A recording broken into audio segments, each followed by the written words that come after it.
The laughter rolled across the mess hall like distant thunder, a strange and unexpected sound that made the guards by the door exchanged puzzled glances. It was December 1943, and Camp Hereford in the Texas Panhandle was not a place anyone expected to hear such unbridled joy. The air smelled of pine garlands hastily strung across wooden beams, mixing with the lingering aroma of garlic and tomato sauce. Through the windows, snow fell in lazy spirals, dusting the flat landscape in white, a stark contrast to the Mediterranean warmth these prisoners had known all their lives. Captain Robert Anderson stood at the threshold, coffee mug in hand, watching as American guards and Italian prisoners crowded around the same wooden tables. Christmas was 3 days away, and the camp commander had approved this small gathering, a choir practice, they called it, though it had quickly evolved into something else entirely. The Italians were gesturing wildly, some standing to demonstrate proper hand positions, while American soldiers attempted to mimic them, their faces flushed with embarrassment and mirth. Santa Lucia, a prisoner named Marco was insisting, his accent thick but his smile infectious. Not Santa Lucia, you must feel it here. He pressed a hand to his chest dramatically. The Americans around him erupted in fresh laughter, but they tried again, their voices harmonizing with the Italians in a way that seemed to transcend the barbed wire fences outside. Anderson sipped his coffee slowly, remembering the day these men had arrived 6 months earlier. Sullen, suspicious, and defeated, they had shuffled off the trains with downcast eyes, certain they were marching to some terrible fate. How had those same men become these animated teachers, these enthusiastic singers whose voices now filled the mess hall with warmth? What happened in the space between capture and camaraderie that transformed enemies into something approaching friends? The sounds of imperfect harmony filled the air as voices merged into a single, wavering melody. As snowflakes continued their silent descent outside, Captain Anderson wondered how many people back home would believe that in the midst of the deadliest conflict in human history, Italian prisoners of war and American soldiers were spending an evening teaching each other Christmas carols, their laughter echoing across the Texas plains. When the Italians had first arrived at Camp Hereford, tension had hung in the air like a physical presence. They had been captured in North Africa, remnants of Mussolini's armies that had surrendered to Allied forces after weeks of desperate fighting. Propaganda had filled their heads with terrifying images of American savagery, tales of torture, starvation, and humiliation awaiting any Italian unfortunate enough to be captured. Sergeant Pietro Rinaldi, once a schoolteacher from Naples, later confided to his diary that he had said silent prayers as the train pulled into the camp.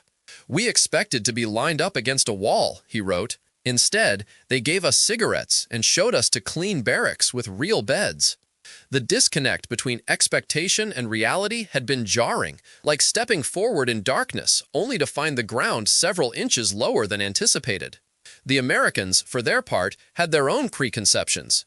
They had expected fanatical fascists, true believers in Il Duce's vision, who would resist at every turn. What they found instead were farmers, shopkeepers, and teachers in uniform, men who spoke fondly of their mother's cooking and carried worn photographs of fiancés waiting in coastal villages. "They're nothing like the Germans," Lieutenant James Whitaker had remarked during that first week. "Half of them look relieved to be out of the fight." It wasn't far from the truth. Italy's enthusiasm for the war had waned long before many of these men were captured, their initial patriotic fervor giving way to pragmatic survival as supplies dwindled and casualties mounted.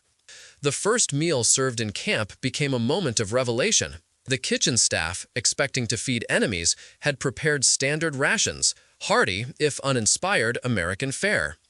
The Italians had approached the serving line cautiously, plates extended like offerings. When they saw the portions, meat, potatoes, bread without restriction, many stood frozen in disbelief.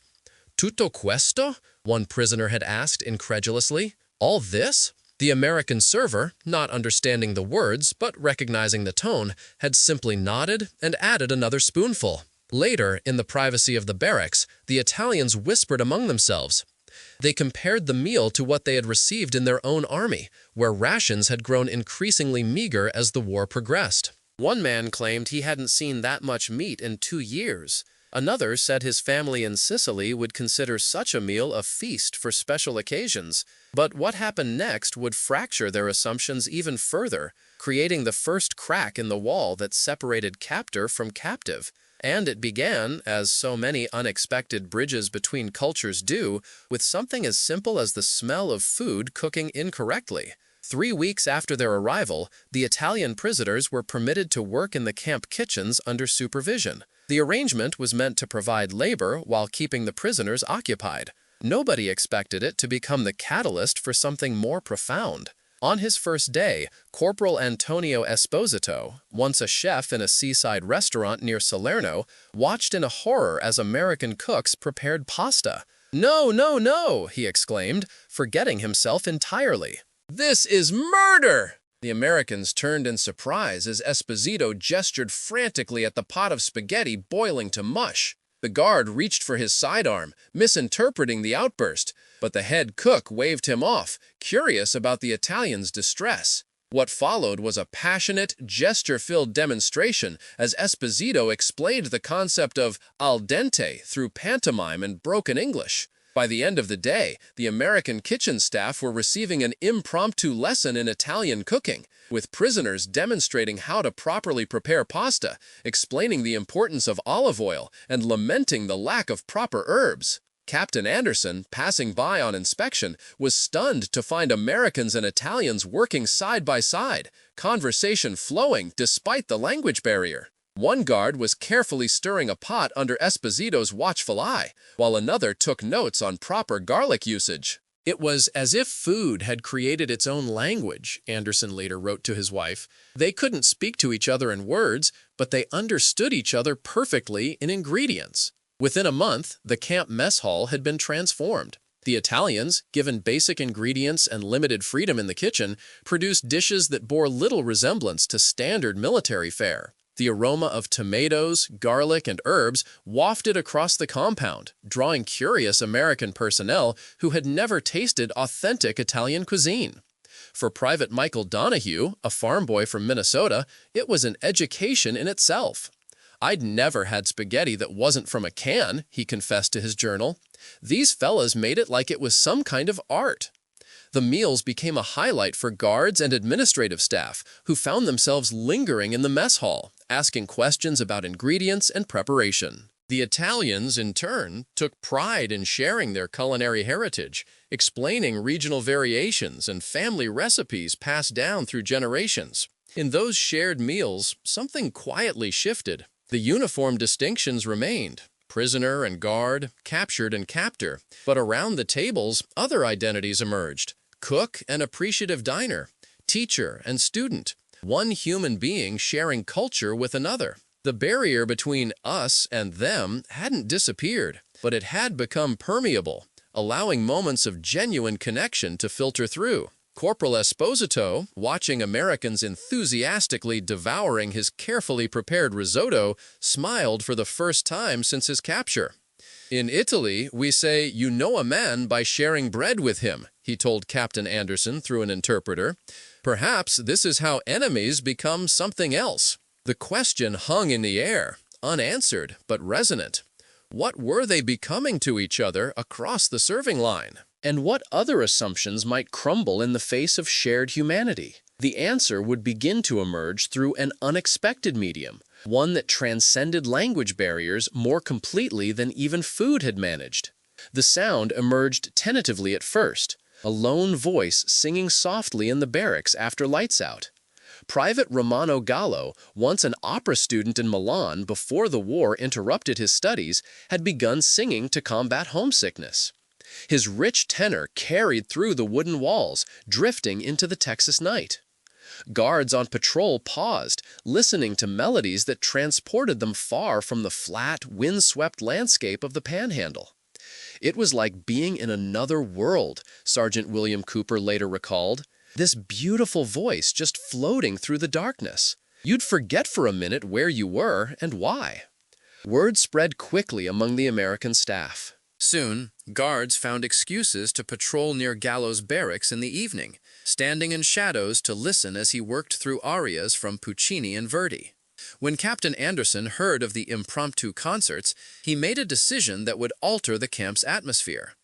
Rather than ordering the singing to stop after hours, he arranged for Gallo to perform in the recreation hall on Sunday afternoons.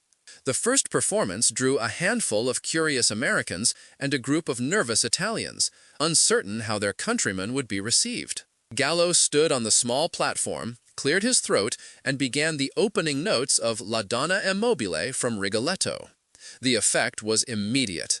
The Americans sat transfixed, many hearing live opera for the first time. The Italians watched with swelling pride as their culture, through Gallo's voice, commanded respect and admiration. By the third Sunday, the hall was packed. American personnel from nearby Hereford town requested permission to attend. As Gallo's confidence grew, he invited other prisoners with musical talent to join him. Marco Vitelli, who had played violin with a regional orchestra in Turin, performed with a borrowed instrument. 3 brothers from Sicily formed a vocal trio, performing folk songs from their homeland. The Sunday concerts became a fixture of camp life, anticipated by Americans and Italians alike. Music accomplished what food had begun, creating a space where national identities temporarily receded and shared appreciation took precedence. Captain Anderson observed the transformation with fascination. "They're listening to each other," he wrote in his official report, "not just to the music, but to the humanity behind it." He noted how Americans would approach performers afterward, asking about songs or composers, while Italians grew more comfortable engaging in conversation with their captors. For Private James Whitaker, a farmer's son from Oklahoma who had never traveled beyond his home state before the war, the music was revelatory. "These men we're supposed to hate can create something so beautiful," he confided to a fellow guard. "It makes you wonder what else we got wrong about them."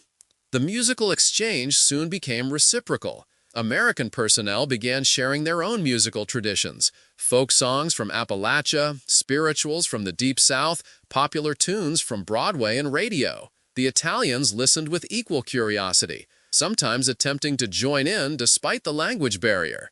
Sergeant Pietro Rinaldi described the scene in his journal. "Americans taught us their strange jazz rhythms today. So different from our melodies, yet somehow speaking to the same human heart. We laughed together at our poor attempts, but they were patient teachers. For hours, we forgot there was a war at all."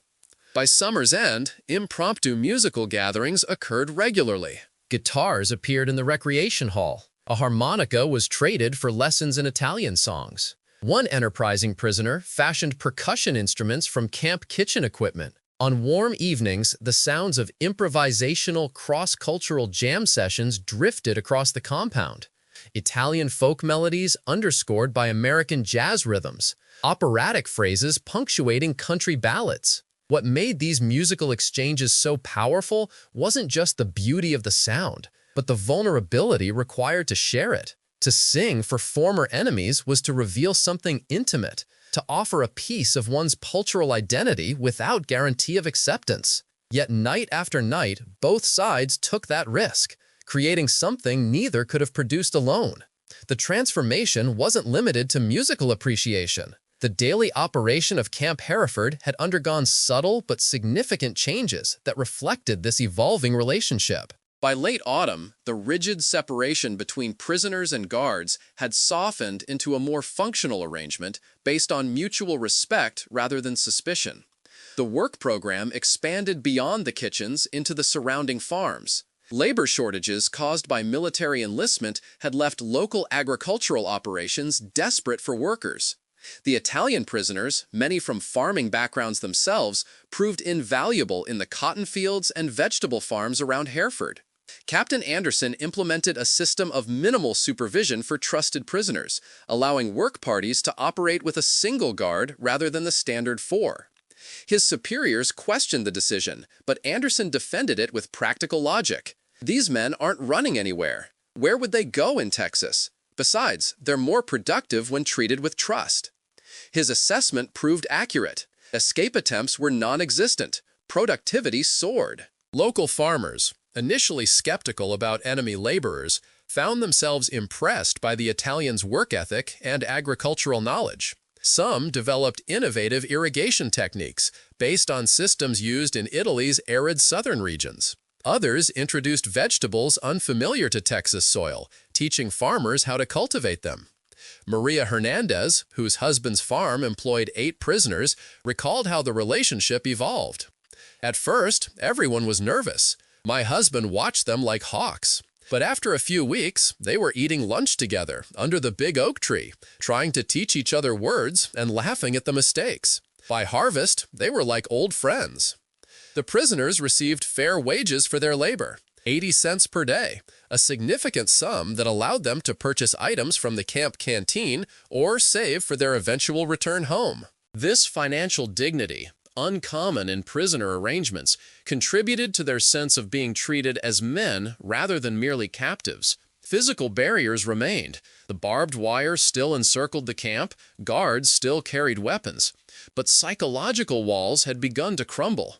Questions naturally arose. How could men sent to fight each other find such easy camaraderie? What did this unexpected harmony reveal about the artificial nature of wartime enmity? Lieutenant James Foster pondered this after watching an Italian prisoner patiently teaching an American guard to play chess. "Maybe the hatred needs constant feeding to stay alive," he wrote in a letter home. "Without propaganda pumping it up every day, it just naturally fades away, and you're left with people instead of enemies." This realization would be tested as the Christmas season approached, bringing with it both the warmth of holiday traditions and the sharp pain of separation from loved ones. For men on both sides of the wire, thousands of miles from family, December promised to be a difficult month. Yet what emerged instead became the most profound expression of the camp's transformed atmosphere, a celebration that would remain etched in memory long after the war ended. The preparations began quietly. Captain Anderson, sensitive to the homesickness that plagued both prisoners and guards during the holiday season, authorized modest decorations for the camp. Pine branches appeared in the mess hall. Paper stars hung from ceiling beams. The kitchen staff planned special meals for Christmas Eve and Christmas Day. What Anderson hadn't anticipated was how the Italians would respond to these simple gestures. For them, Christmas, Natale, was deeply significant, a time of elaborate family traditions and religious observance. When they realized they would be permitted to celebrate, a wave of energy swept through the barracks. Sergeant Rinaldi approached the captain with a proposal. The prisoners wished to construct a presepe, a nativity scene, in the tradition of their homeland. Anderson, expecting a simple creche, gave permission. What emerged over the following weeks astonished him and everyone else at Camp Hereford. Using materials salvaged from around the camp, wood scraps, cloth remnants, clay dug from the creek bed, the Italians created an intricate miniature landscape that filled an entire corner of the recreation hall. Tiny houses with realistic details clustered around a central manger. Diminutive figures, carefully carved and painted, depicted not just the Holy Family, but an entire village of citizens going about their daily tasks. The level of artistry transformed humble materials into something approaching magic. Americans began finding excuses to visit the recreation hall, watching in fascination as the scene grew more elaborate each day. Prisoners explained the symbolism of various elements, describing how similar displays would be taking shape in town squares across Italy. Some guards brought additional materials, wire for structural support, bits of colored paper, even paint from the supply shed. "It's not just a decoration to them," Lieutenant Foster observed. "It's a piece of home they're rebuilding here in Texas." As Christmas approached, the musical element naturally integrated with the holiday preparations. Gallo and his fellow musicians adapted their Sunday performances to include seasonal music. Italian Christmas carols, Tu scendi dalle stelle and Gesù Bambino, alternated with Silent Night and O Come All Ye Faithful. The audiences grew, with Americans and Italians now sitting interspersed rather than in separate sections. During one such performance, an unexpected moment occurred that would be remembered by everyone present. After Gallo finished a particularly moving rendition of Ave Maria, there was a brief silence before Sergeant William Cooper, a Baptist from Georgia with a surprisingly fine baritone, stood and began singing "O Holy Night" in response. The room held its breath. An American guard was not just listening, but answering in kind, offering his own cultural expression as equal to theirs. When Cooper finished, the Italians erupted in applause. Gallo approached him, hand extended, and the two men stood shaking hands while both sides cheered. Something fundamental had shifted. They were no longer merely tolerating each other's presence or appreciating from a distance. They were actively participating in a shared experience, contributing equally to something larger than national identity. This moment of musical exchange inspired what would become the centerpiece of the camp's Christmas celebration. Captain Anderson, moved by the spontaneous harmony, suggested a joint choir, Americans and Italians together, to perform at the Christmas Eve gathering. The idea might have seemed implausible months earlier, but now it was embraced with enthusiasm. Rehearsals began immediately, held in the mess hall after dinner. Language barriers complicated the process, but music provided its own form of communication. Gallo and Cooper emerged as natural co-directors, demonstrating phrases, guiding pronunciation, and building harmonies that blended both traditions. The sight was remarkable. Men who had been trained to kill each other now stood shoulder to shoulder, heads bent over shared lyric sheets, voices rising and falling in practiced unison. They laughed at mispronunciations, applauded successful passages, and worked through difficulties with patient determination. Today, an Italian prisoner corrected my Italian pronunciation, and I thanked him, Private Donahue wrote in his journal. 6 months ago, I wouldn't have believed it possible. Now it seems the most natural thing in the world. Outside the camp, the war continued its terrible march across continents. Allied forces fought their way up the Italian peninsula, with Americans now facing German troops on the soil of the very country these prisoners called home. Reports of battles and casualties arrived regularly. The paradox wasn't lost on anyone. While men died in combat, their countrymen sang together in Texas. For some, this contrast provoked uncomfortable questions. Private Thomas Reynolds, whose brother had been killed near Salerno 3 months earlier, initially refused to participate in the choir. "How can I sing with them when their army took my brother?" he demanded. His anger was understood and respected. No one pressured him to join. Yet, on the night of the final rehearsal before Christmas Eve, Reynolds appeared at the back of the mess hall, listening silently. As the practice ended, he approached Gallo and spoke quietly. What passed between them, no one else heard. But the following evening, Reynolds stood among the tenors, his voice joining the others as the choir assembled for its performance. When Christmas Eve arrived, the mess hall had been transformed. Candles glowed on every table. The precipice occupied its place of honor, illuminated by small lights. Pine garlands hung from the rafters, filling the air with their sharp, fresh scent. Outside, a rare Texas snowfall had blanketed the camp in white, creating a Christmas scene none had expected in the Panhandle.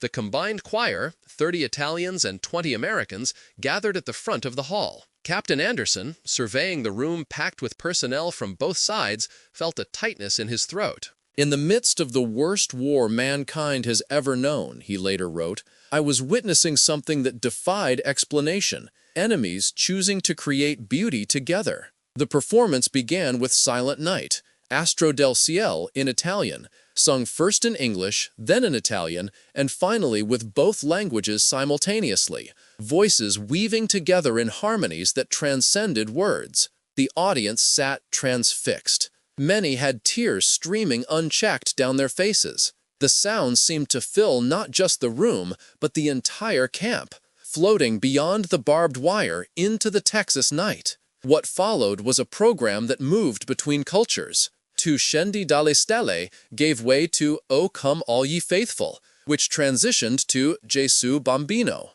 Each piece received the same reverent attention, each tradition treated with equal respect. When they concluded with a bilingual rendition of O Holy Night, Cantique de Noël, the final notes hung in the air like a benediction.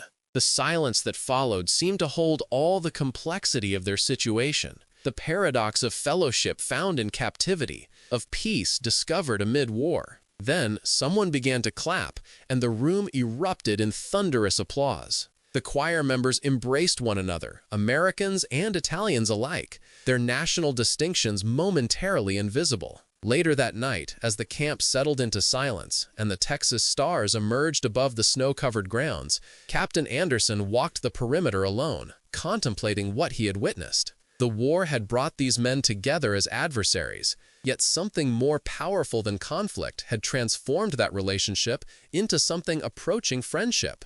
Perhaps this is the true miracle, he wrote in his final entry of the year. Not that enemies can learn to tolerate each other, but that they can discover how arbitrary the boundaries between them really are. Remove the uniforms, the flags, the orders from above, and what remains are simply men who share more similarities than differences. The Christmas Choir of Camp Hereford remained active through the following year, its repertoire expanding beyond holiday music to include a blend of American and Italian songs. When Italy surrendered to Allied forces in September 1943 and subsequently declared war on Germany, the status of Italian prisoners shifted. Many were reclassified as Italian service units, granted greater freedoms, and better integrated into American society.